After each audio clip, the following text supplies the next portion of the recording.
Hey everyone, welcome to KSSP Podcast. I'm Spencer, And I'm Katie. and today our overall topic, I guess, of the day is the economy and mainly one economic theory, MMT. So, what we're going to be going over today in our series is first we'll talk about what is the economy, and in that we're going to kind of go over the economy and the economy, the wealth and resources of a country or region, especially in terms of the production and consumption of goods and services, and careful management of available resources are some of the things we'll discuss. We'll also be doing an intro to MMT, or modern monetary theory, which challenges conventional beliefs about how the government interacts with the economy, the nature of money, the use of taxes, and the significance of budget deficits. Sovereign governments that control their fiat currency have no cap on their spending because they can always print more money. A country that implements MMT can't go insolvent or bankrupt unless by its political choice. Unlimited government spending boosts economic growth and reduces unemployment. And then in our next discussion, we'll talk about the budget. And the federal budget is an itemized plan for the public expenditures of the United States. It must be approved by Congress and signed by the president in order to release the money that finances all federal activities. And we'll also talk a little bit about inflation. So, inflation is the rate of increase in prices over a given period of time. And inflation is typically a broad measure, such as the overall increase in prices or the increase in the cost of living in a country. So, what is the economy? It is the wealth and resources of a country or region, especially in terms of the production and consumptions of goods and services. And you may be wondering, how does it work? Well, there are many different economic theories, and here we're just going to briefly list and go over a few. So, there's monetarism, which is the theory or practice of controlling the supply of money as the chief method of stabilizing the economy. Then there's Keynesian. Keynesian economics are the various macroeconomic theories and models of how aggregate demand strongly influences economic output and inflation.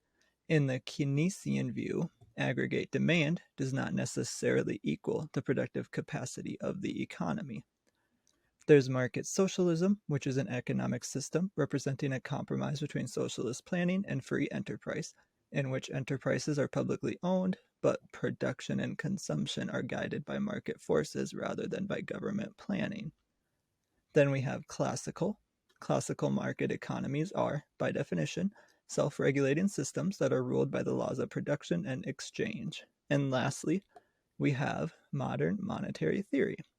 Modern monetary theory, or MMT, is a heterodox macroeconomic theory that describes currency as a public monopoly and unemployment as evidence that a currency monopolist is overly restricting the supply of the financial assets needed to pay taxes and satisfy savings desires. Now, that is not all the possible economic theories by any means, but we just wanted to provide a brief overview of a few possible different systems that you could see. Right. And then another important aspect when considering the economy is the wealthy. With them, we can't forget to also bring up wealth inequality and the dangers it poses. So today, there's more income and wealth inequality than at almost any time in U.S. history.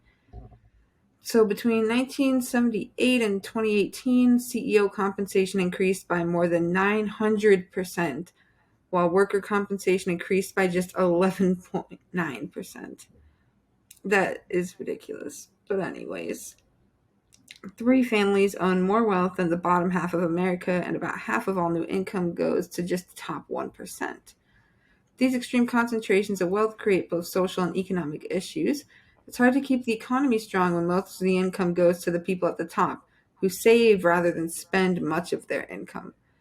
Extreme concentrations of wealth also have a coercive effect on our political process and our democracy. Wealthy people can exert outside influence on the government by financing political campaigns, further enriching their power. And inequality can also weaken democracy and give rise to authoritarian movements. So, As we can see, wealth inequality in any type of economy can have a dangerous consequences. But at least they pay their taxes, right? Well, tax cuts like those passed by Republicans in December of 2017 can actually be structured to widen the gap between the rich and the poor, delivering windfall gains to large corporations and the wealthiest people in our societies. The reasons Trump's personal tax cuts did little to boost the overall economy is because they were heavily skewed in favor of those at the very top of the income distribution. More than 80% of the benefits went to those in the top 1%, and as we brought up before, the rich are more likely to save their money rather than spend it and have it flowing through the economy. So the wealthiest Americans may be avoiding up to $163 billion, billion with a B, in income taxes every year, according to a report from the U.S. Department of Treasury. And while the U.S. tax brackets increase by income, the ultra wealthy often leverage laws to reduce how much they owe. So they actually make their income lower and they store their money in and get their money in other ways besides income. And we all may now be wondering, well, is there anything we can do? And there is. It's not a hopeless situation per se. There are things we could do. We could step up enforcement, close loopholes, raise rates, and establish new forms of taxation. Those methods are all important levers to enable the government to achieve a more sustainable distribution of income and wealth. Taxing the rich is important, but it is not something to be used to mitigate inflation risk. But it's important to recognize the purpose of taxing the rich is not to pay for government expenditures, but to help us rebalance the distribution of wealth and income because the extreme concentrations that exist today are a threat, as we've already discussed, to both our democracy and the functioning of our economy. So, now that we've briefly gone over what an economy is, some different styles of economy, and the wealthiest people and how they affect our economy, we wanted to delve a little bit more into one of the types of theories of and how an economy can run, which is MMT. And we are going to start off with a video. And that video is Economically dominant countries like the United Modern Monetary Theory Explained in 1 Minute by 1 Minute Economics. So here we go. Economically dominant countries like the United States and Japan know that pretty much everyone wants their currencies. Poorer countries far less so, which is why they oftentimes have to, for example, borrow in dollars. According to modern monetary theory, or MMT, countries such as the US and Japan can be far more aggressive when, quote unquote, printing their problems away. As such, 1. Why issue bonds when you can just create money directly to fund various expenses? 2. Unemployment is considered a consequence of governments engaging in spending too timidly. When resources such as, in this case, labor, are not being used by the private sector, why not create money and offer a job guarantee to everyone? 3. If inflation becomes a problem and there's too much money chasing goods and services, can't we simply raise taxes and remove excess liquidity? Needless to say, for approaches this aggressive, MMT has received its share of criticism. For example, 1. What about the independence of the central bank? More specifically, what if the government demands money creation for MMT policy reasons and the central bank refuses? Wait, 2. pause. For something it I don't think it Can should they have do that that? authority. I don't. Right. Like, can they actually do that? Just say, like, That's F you to the concerning. government? Like, that's not good. No, Like, I think the government should have a little more control over that. I assume it's to It is be a federal a reserve after all. yeah, and I assume it's to be part of the checks and balances, but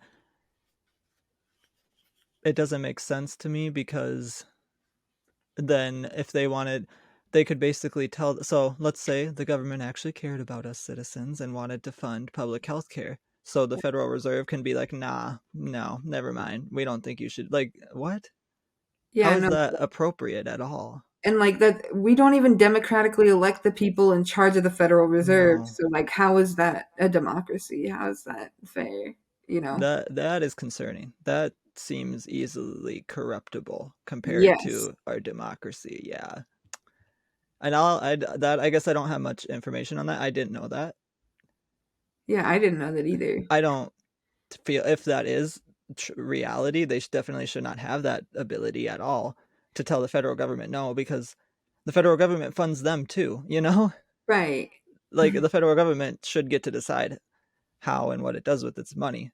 Yeah, our I elected mean, leaders should decide what we do with our money based on what the constituents want yes, and and I am need. fine with maybe the Federal Reserve being like, we're concerned this may affect inflation, and then they can have that discussion. But just they still should not have the final say on whether or not the government can spend the money. The federal Exactly. government should have that say because they are the ones that we elect. So they are the ones that we want to have that say. We don't want someone who we Yes, don't elect controlling our money, you know? exactly. Hmm. So Okay, we'll see that's what else interesting. they.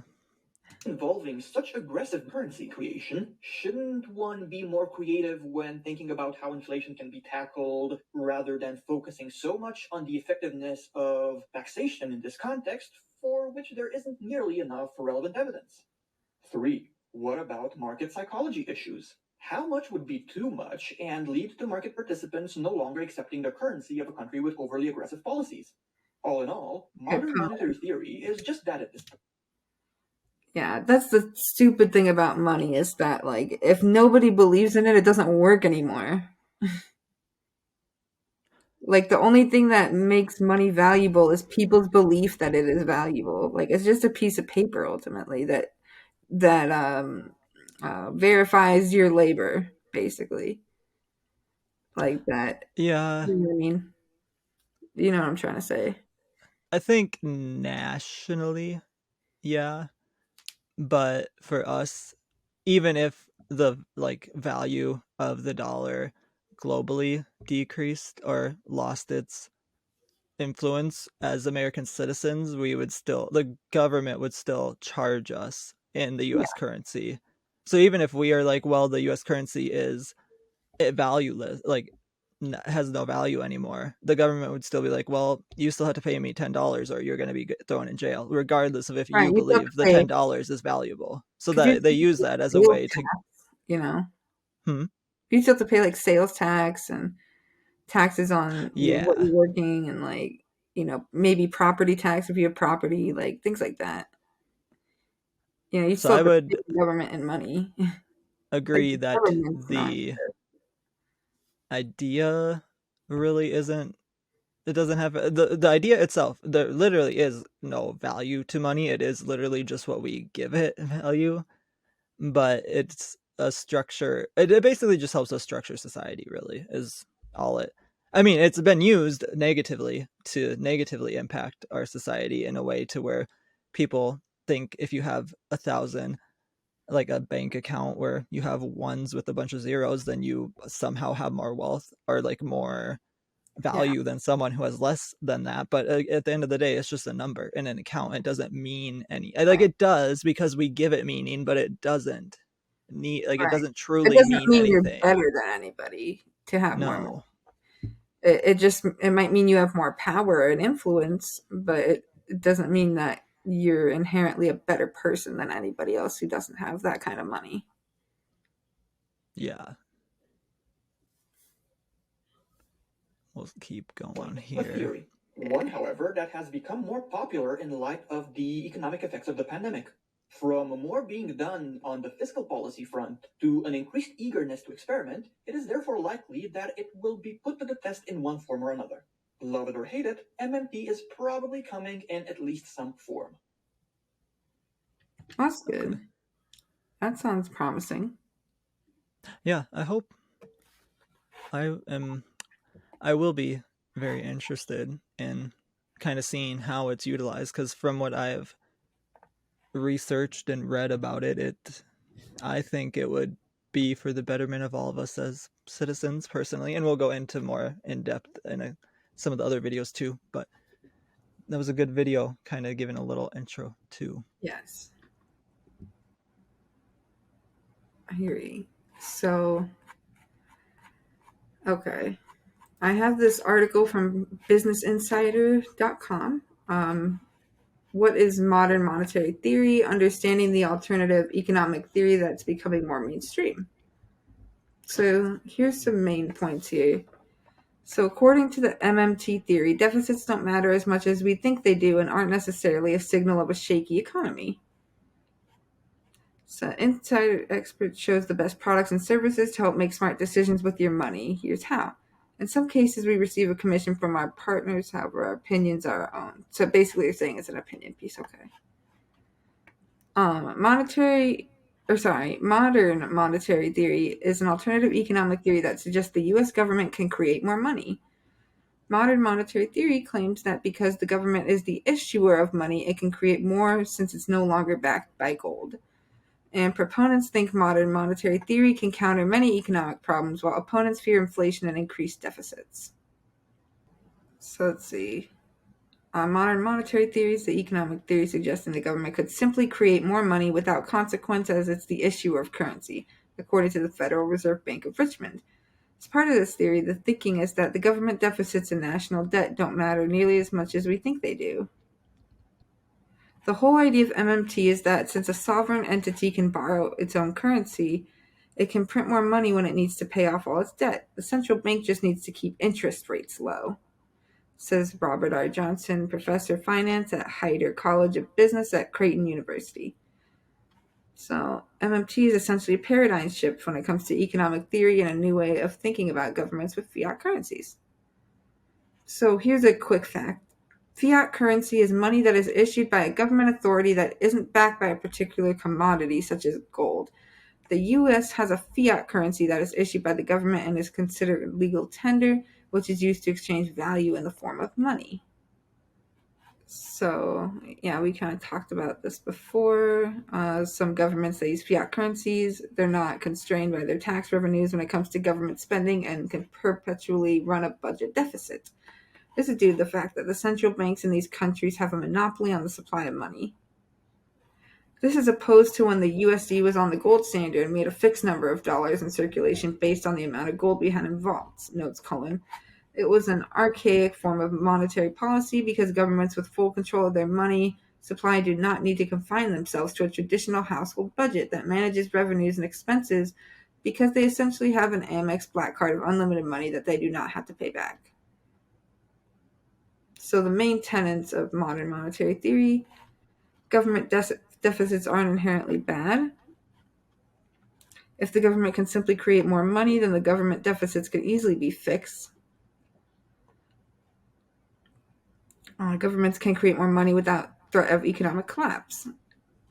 So, given the fact that money is no longer backed by gold and is more theoretical in the sense it can be created at any time, many MMT supporters believe that money can be created without tanking the economy. Because the government is the creator of the currency, it doesn't need to adhere to the same individual budgeting principles.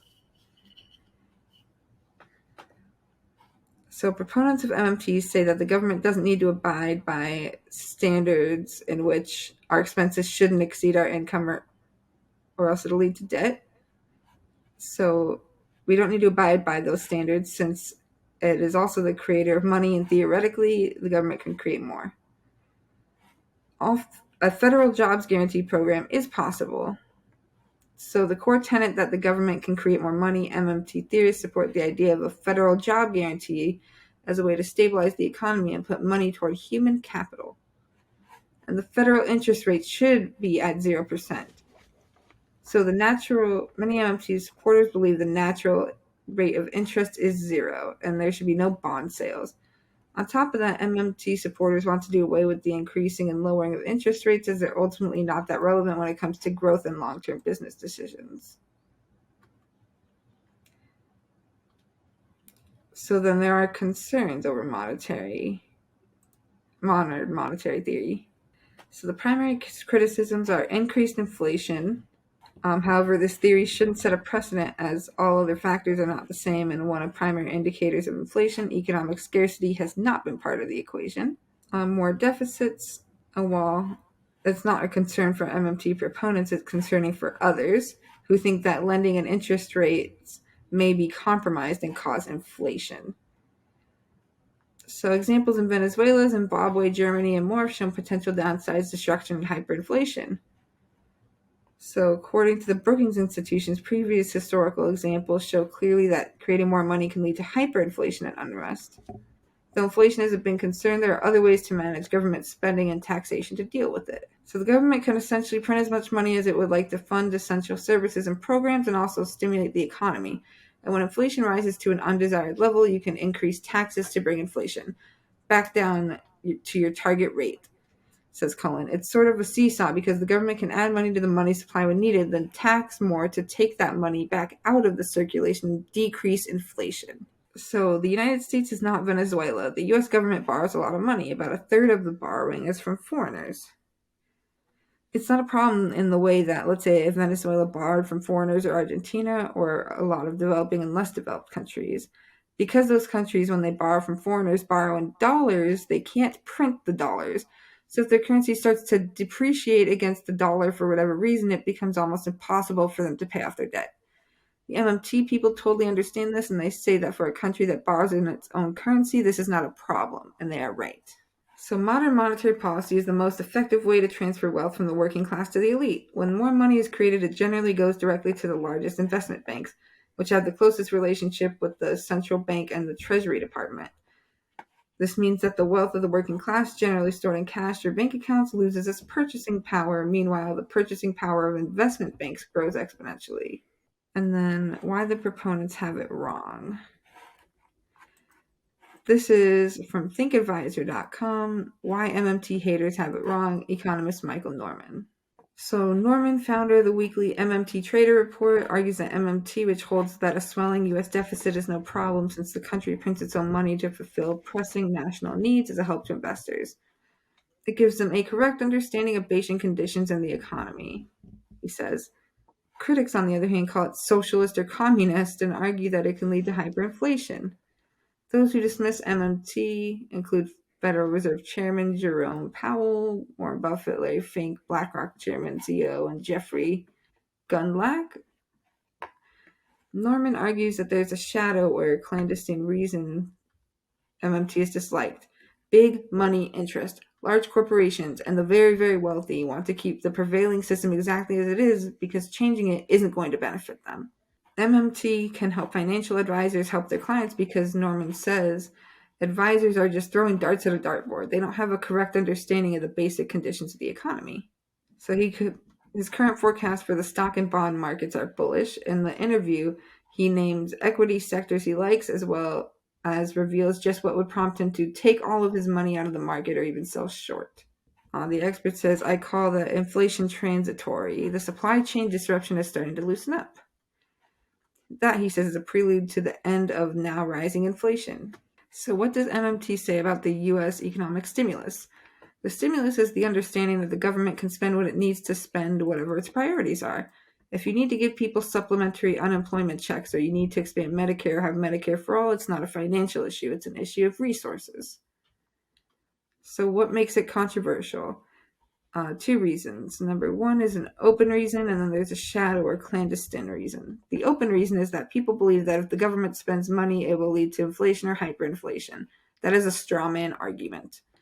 The second reason is that the powers that be, those that control policy, big money interests, large corporations, the very, very wealthy, don't need to change the system. The system functions fine for them with unprecedented wealth and income inequality. Changing the system isn't going to benefit them, so they have no interest in MMT. So people who argue against MMT might call it socialism. They might call it communism, crazy stuff like that. That's one of the fallacies in narrow thinking. The U.S. federal government isn't limited in its ability to create currency and to pay for whatever it needs in its own currency.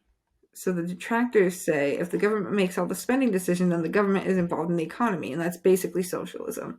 But MMT is not socialism because the private economy is still providing the goods and services. It's just that the government's spending ability to make a national investment to maintain our standard of living. And that doesn't equate with socialism. The government is one that's spending. The private sector is delivering the goods and services. And I'm just going to add, if it was socialism, then there would be a democratic workplace. There would be, more equal pay. And the, the goods and services would be provided by the workers, not the private sector. And so it doesn't equate with socialism necessarily. And the thoughts about rising inflation, he calls this inflation transitory. A lot of industrial companies were able to price higher, some had to set a price higher. In many ways, the government itself is a price setter because it sets interest rates. A lot of people think that when they push rates up, that quashes inflation. But in fact, it has the opposite effect. When rates increase, you literally raise the general price level. That's something the government does through the central bank. So now I think we have a little bit better of an, I mean, not a, it's still a big concept, so it's going to take some time to probably digest everything, but I think we have a decent explanation of just an overall of what MMT is. So we'll kind of just, budgeting. We all have to do it. So to budget like a household, is that how the government should be? Well, there's this highly pushed narrative that the federal government must budget like a household. But why is that? Well, it's easy to understand. We think the federal government has to budget like a household based on our experiences since we as citizens have to. So, what would make the government any different? Well, the government, unlike us citizens, makes its own money. It's the issue of our currency, whereas we are merely the users. You can think of the federal government as having a monopoly on the creation of the US currency. Only the federal government has the ability to create the US currency. This and the fact that we switched to a fiat currency gives the US monetary sovereignty. With having monetary sovereignty, the federal government cannot run out of money, nor does it depend on anyone else for its currency. In other words, Uncle Sam can never go broke. But don't we fund the government? Actually, no. Taxes don't fund the federal government. The federal government doesn't need our money, we need theirs. If the federal government has a monopoly on US currency creation, then how and why would it have to rely on our taxes? So then you may be wondering why pay taxes? Well, with MMT, there are a couple of different reasons that taxes can and should be utilized. One is that taxes are one way that's used to get people working and producing things for the government. Another reason is that taxes can be used to help inflation, to help control inflation, bring it down if it's too high. They can be used to alter the distribution of wealth, which could help with our wealth inequality problem, as we discussed previously. And they may also be used to encourage or discourage certain behaviors. So we could see an increased tax on cigarettes, or there could be a carbon tax, etc. And on the other side, we could see tax rebates to encourage electric appliances or vehicles. So my taxes weren't used to bail out Wall Street? No. Taxpayers didn't bail out Wall Street in the collapse, the government did, just as taxpayers didn't bail out the PPP loans, nor would taxpayers be bailing out student loans. The government just deletes debt from the system without worrying about covering the cost. This does not cost taxpayers anything because the government makes its own money, and the money has already been paid to the person loaning it before the debt was forgiven. So then we can get rid of taxes, right? Well, MMT is not about removing taxes. It's about looking at the economy from a different approach rather than a budgeted approach. It's about prioritizing human outcomes while respecting the limits of the economy. But balancing the budget can't be bad, right? Even if we have monetary sovereignty, shouldn't we still balance the budget? Well, if we look back in history, the budget has been balanced before. Our debt has been nearly or fully paid off. You know what always follows? Well, we'll start in 1835 with Andrew Jackson. The only or the one time in US history the national debt was paid all the way down. Now surely we'd think that's something to celebrate, right? Well, actually we were headed for one of the worst economic downturns we've ever experienced. Each and every time the government substantially reduced the national debt, the economy fell into depression. And this happened again with Bill Clinton's presidency as well. So, as we have gone over and explained, the federal government does not need a budget like a household, and it really shouldn't, because unlike a household, the federal government is the issuer of its own currency. So, what is inflation? Well, inflation is an increase in the general price level of goods and services in an economy. And how is inflation measured? Well, the most well known indicator of inflation is the Consumer Price Index, or CPI, which measures the percentage change in the price of a basket of goods and services consumed by households. But the CPI does have its limits. Not included in the CPI are spending patterns of people living in rural, non metropolitan areas, those in farm households, people in the armed forces, and those in institutions such as prisons and mental hospitals. Another important factor to understand is that BLS bases the market baskets and pricing procedures for the CPIU and the CPIW populations on the experience of the relevant average household, not of any specific family or individual. For example, if you spend a larger than average share on your budget on medical expenses and the medical care costs are increasing more rapidly than the cost of other items in the CPI market basket, your personal rate of inflation may exceed the increase in the CPI.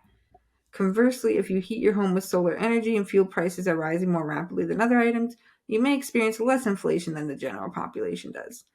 So you can think of CPI like a basket. What I put in my basket may not be the same thing you put in yours, or even if we put the same amounts of things in there, you may put more or less of the same thing I do. For example, the standard is one apple, so I only put one apple in my basket, but you put 10 apples in your basket, and the CPI won't accurately reflect you and your spending. So it's important to take into account you and your family needs that may be different compared to the standard family. And we may be wondering now what causes inflation. So, the simple explanation is too much demand relative to supply. According to former Fed Chairman Ben Bernanke, inflation occurs when the aggregate quantity of goods demanded at any particular price level is rising more quickly than the aggregate quality of goods supplied at that price level. So, with inflation, there are three different types. There's supply shock or cost push inflation, and that is going to be major disruptions to an important economic input. There's money supply or demand pull inflation. Consumers who have more money to spend go out and spend. And then there's also expectations and spirals. And those are going to be unanticipated increase in money supply or unexpected increase in demand or decrease in supply. So inflation can be caused by different factors, but the big thing with inflation is supply does not meet demand. So, is all inflation bad? Well, not necessarily. Most economists now believe that low, stable, and predictable inflation is good for the economy. If inflation is low and predictable, it's easier to capture in price adjustment contracts and interest rates, reducing its distortionary impact. Many economists, business people, and politicians maintain that moderate inflation levels are needed to drive consumption, assuming that higher levels of spending are crucial to economic growth. Others argue that inflation is less important and even a net drag on the economy. Rising prices make it harder to save money, driving individuals to engage in riskier investment strategies to increase or even maintain their wealth. Some claim that inflation benefits some businesses or individuals at the expense of others. Um, Economists believe inflation is the result of an increase in the amount of money relative to the supply of available goods. So there are critics of both sides of the fence, some who think low inflation is necessary and others who would disagree. And how do we fix high inflation? Well, currently one tool that is used is interest rates. So banks will raise interest rates, as we have seen recently, to try to sway people away from taking out loans.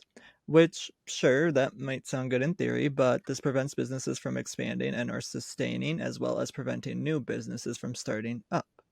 You may wonder why or how this would help. Well, that's because their goal with this is to have a certain level of unemployment.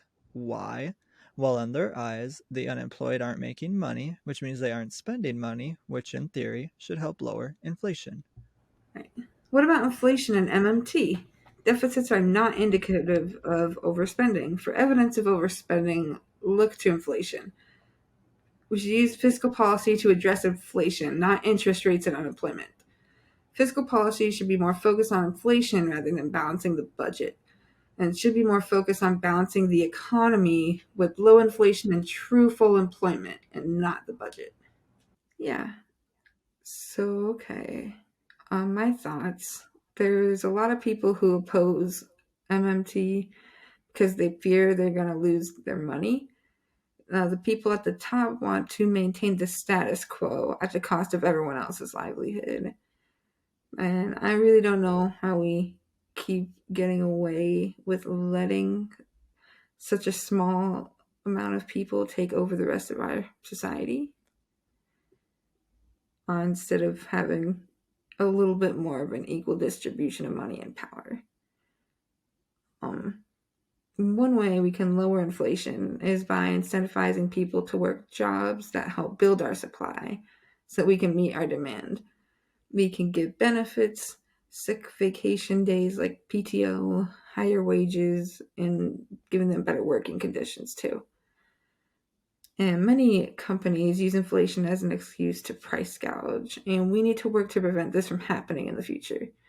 Price gouging is taking advantage of the population for the wealthy to grow their wealth infinitely more while choking out the wealth of the average population. And it's important to remember that, like, based off of the CPI, that the incarcerated experience more effects of inflation than the average person due to lower wages and higher prices. This is because companies engage in very high levels of price gouging when selling products to prisons and jails. Yes, I those are important points, and I agree with the those who oppose. I think it's very telling who opposes MMT. Like if you just look into who is against MMT, and you should kind of ask the you should ask the question why. Why are these groups of people against MMT, and why does it seem like the people who are against MMT are the ones who are generally better off in the current system, you know? It just something to ponder, I guess, and think about, I would say. And then also just I just have issue with the current policy we use to solve inflation, which, as we discussed, is interest rates. And again, just to reiterate it, they raise the interest rates in the hopes that people will take out loans, which could be businesses or personal. And if businesses aren't taking out loans, that could lead to them not being able to sustain their businesses as they are, which may mean they need to cut, whether that's employees or other factors, or they'll need to raise product prices, or those different things that they would have to do if they aren't able to take out loans anymore, or new businesses aren't able to start if they can't take out loans, and which leads to them not being able to hire employees. And basically it just all leads to unemployment, because that's their goal, unemployment. And to me, that is cruel and inhumane. Forcing a certain percentage of people to be unemployed is not a solution to inflation. Yeah, I mean, I think that's pretty messed up that you would just force, like, you would just put people in these positions where they're unemployed. Yeah, it's disgusting. Yeah, oh my gosh. But okay. So, my personal opinion on this, I guess, I I like the idea of a market socialism thrown into the mix at least. My idea this everyone would basically have, I mean, they would have their basic needs met, whether it's through universal basic income or whether it's through social programs and things like that. Um, Everyone would have the money they need to survive off of. And then on top of that, any money that you want to earn at your job would be money you could maybe use to buy like the console you want, or, like, luxury items basically, or extra items that you maybe don't necessarily need, but maybe you want them. Um, so yeah, you just make your own extra money on top of what is provided to you, since we have the means to do so. There's plenty of ways we could do this, whether we are printing the extra money for these services. We could tax the rich more. We could defund things like the military and police forces.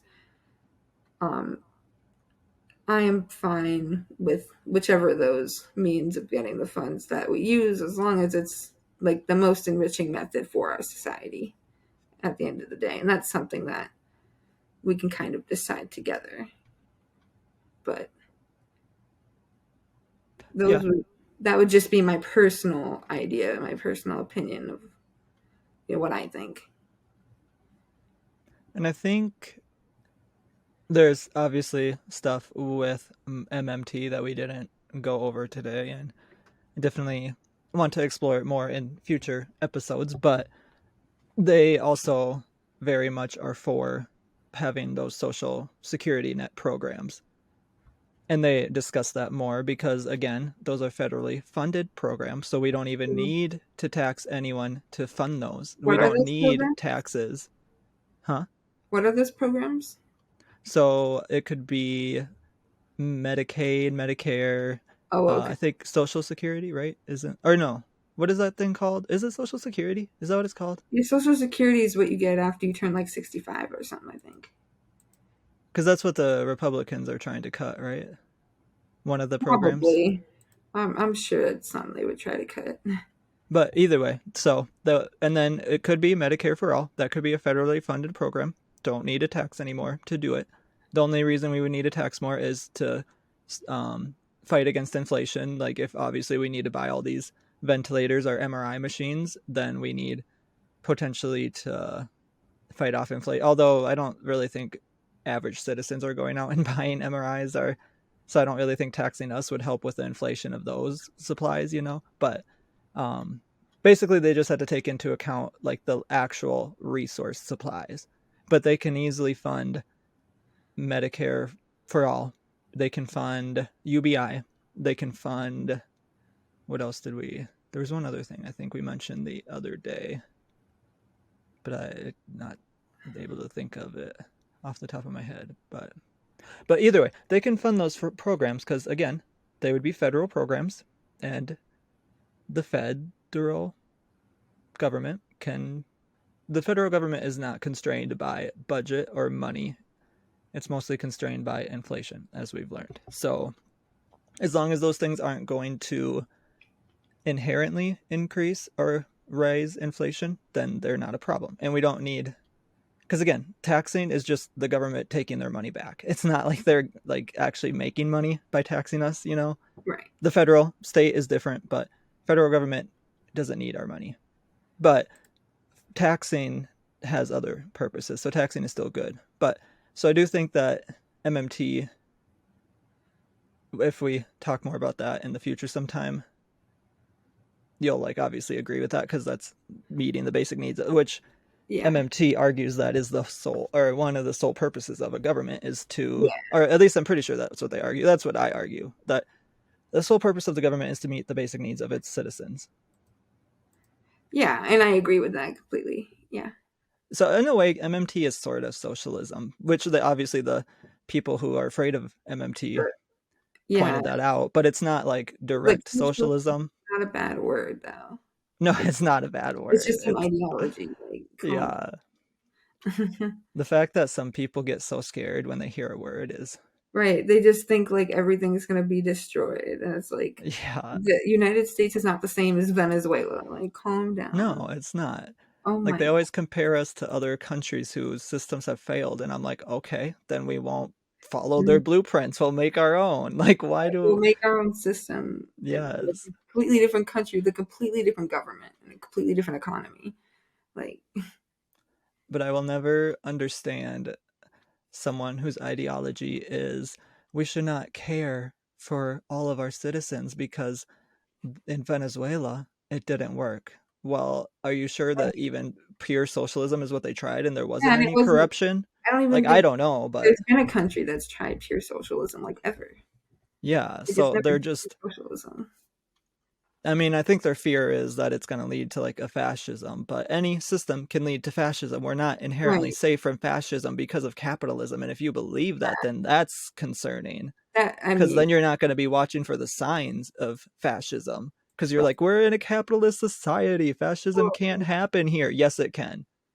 and I mean, it's just crazy because, like, I don't know.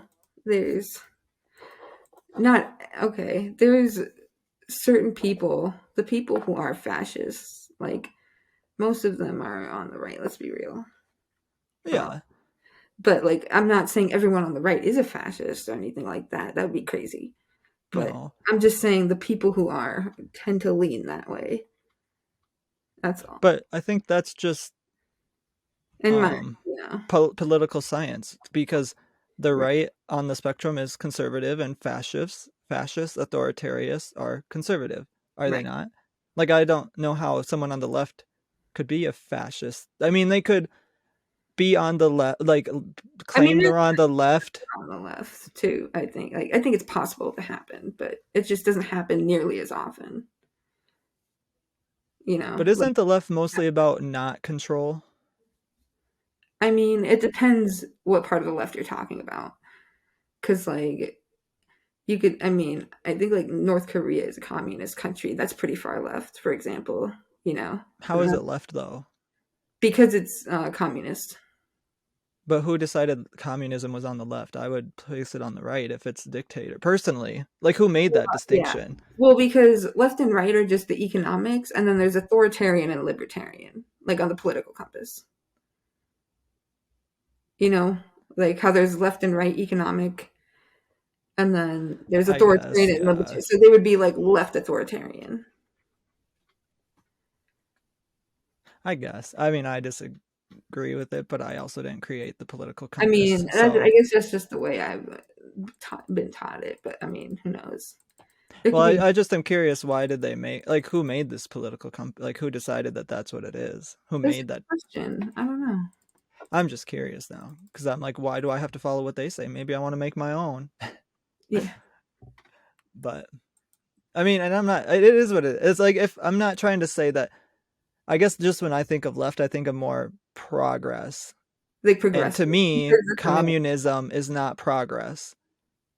Yeah, I don't know how it is, how people consider it progress yeah. I guess or yeah. I progressive. don't like the idea as much of the government running every business either. Hmm? Like I don't believe in like the government like running every business or whatever. Is that what communism is technically? Communism is a weird word. It kind of depends Oh, on who okay. you ask the definition of. Some people would say one thing and some would say another. So That's why I don't even think we should worry about labeling what type of system we have. We should more so just focus on what the right, system is and how we can help it, have it help the citizens of that country. Who cares what other people are going to label it as? We yeah, should just focus on helping each other as much as we can. yeah, And yeah, exactly. I'm not really, I don't want any, like, I'm more so for the people being in control in a way, Oh yeah, like I agree. which I guess that they consider socialism, but I don't really care to label what my belief is. I just want a better system, period. I don't really care Right. what that I system just is.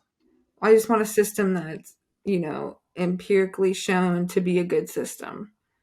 And when you look at the data, like everything, pretty much points to more progressive policies, I'll say, like more policies that help the people end up making the country more productive and having more satisfied citizenry. And like Yeah. just people who live there in general, not even just citizens, but like, you know, everyone's who contributing to the country, which is Yeah. everyone. And I feel like most people like would agree with that. If we don't use terms, I feel like we can all agree that that's a society we should would all want to strive. I mean, I know there's going to be people who don't want that and they want control and power, but they are the minority. It may not Right. seem like it. They're the loud minor. It's because they're But loud. They're the then loud like, minority. but then there's all this propaganda, and then like, there's just Yeah. all of these, just not even just propaganda, like some of it's just like beliefs that we're taught from like chat, which I guess is propaganda in a sense, but like it's just kind of like the thoughts can be indoctrinated into you Yeah. in a But I sense. think even with their thoughts, some of them probably believe that what they've been told is going to lead to the same society that we want, you know? Yeah, exactly. So it's we all just need to, I don't know.